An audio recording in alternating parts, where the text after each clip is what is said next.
Gjatë ditës së djeshme me rastin e ditës së flamurit dhe shënimit të këtyre festave, një program i pasur kulturor-artistik është përgatitur nga nxënësit dhe mësimdhënësit e shkollës fillore të mesme të Ulët e Minduraku në Prizren për të shënuar këto festa mbar kombëtare, ku fillimisht për festa ka folur drejtori i kësaj shkolle Rahim Bekteshi, bëri një përshkrim kronologjik të kthimit të Gjergj Kastriot Skënderbeut në Krujë më 28 nëntor 1443 të aktit madhor të shpalljes së pavarësisë së Shqipërisë, duke renditur ngjarjet e padrejtësisë që u bën popullit shqiptar nga konferenca e ambasadorëve në Londër, coptimin e tokave shqiptare, ditëlindjen e komandantit legjendar Adem Jashari, daljen në skenë të ushtrisë çlirimtare të Kosovës dhe gjithashtu ai bëri një përshkrim të gjendjes së popullit shqiptar në Ilirit, Kosovën Lindore, Maltëzi dhe Çamëri.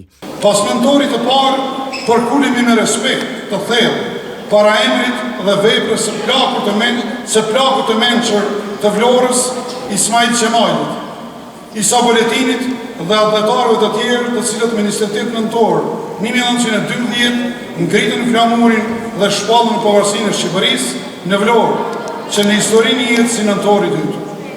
Festën e flamurit, që është dita më e rëndësishme e historisë kombëtare, mjerisht nuk e gëzon gjitha trojet shqiptare, sepse në saj të vendimeve të padrejta të konferencës ambasadorëve në Londër 1913, jashtë shtetit e sapo ofruar shqiptar mbeten mëse gjysma popullsisë dhe trojeve tjera shqiptare, të cilat u aneksuan nga shtetet fshirë. Ashtim sepse dita flamurit 28 nëntori përkon me ditëlindjen e komandantit legjendar Adem Jasharit dhe daljes në skenë të ushtrisë çlirimtare të Kosovës.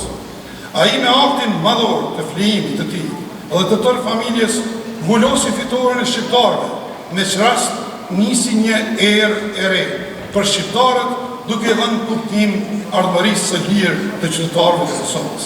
Programin përveç një numri të madh të prindërve nderojnë me pjesëmarrje edhe komandanti i kompanisë EOD-s në Prizren Major Petrit Logja, së bashku me epror të tjerë. Ju kërkoj juve edhe prindër që të punoni maksimalisht edhe me fëmijët e juaj, që gjithmonë të edukoni në frymën më të mirë të dashurisë, edhe frymën më të mirë edhe më drejt se si të punohet edhe duhet vendi.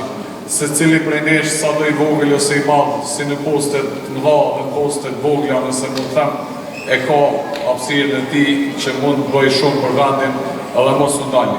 Mos u ndali për shkak se ky popull është i madh, ky popull e ka historinë e vet, edhe mund të rrinë gjithmonë ballë lart me gjoksi para me gjithë popujt e botës, për shkak se kemi dhënë shumë dhe besoj që do të vazhdoj edhe me tutje ky kontribut i popullit tonë.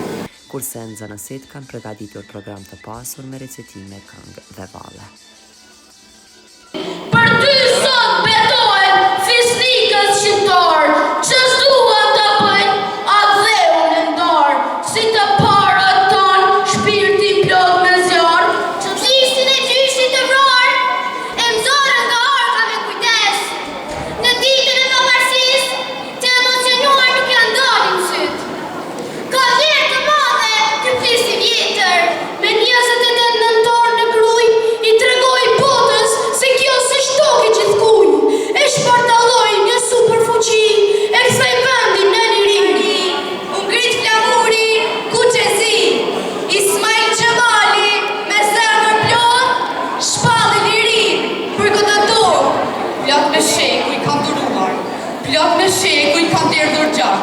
Erdh një ditë që u betova, që s'ki me guxu mu shkelë prag.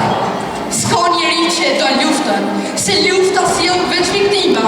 Jam Shqipëri. Kush jam unë? Jam dhëri dhe u që flet. Jam gjoku që fushkët, e jam fryma që nuk vdes.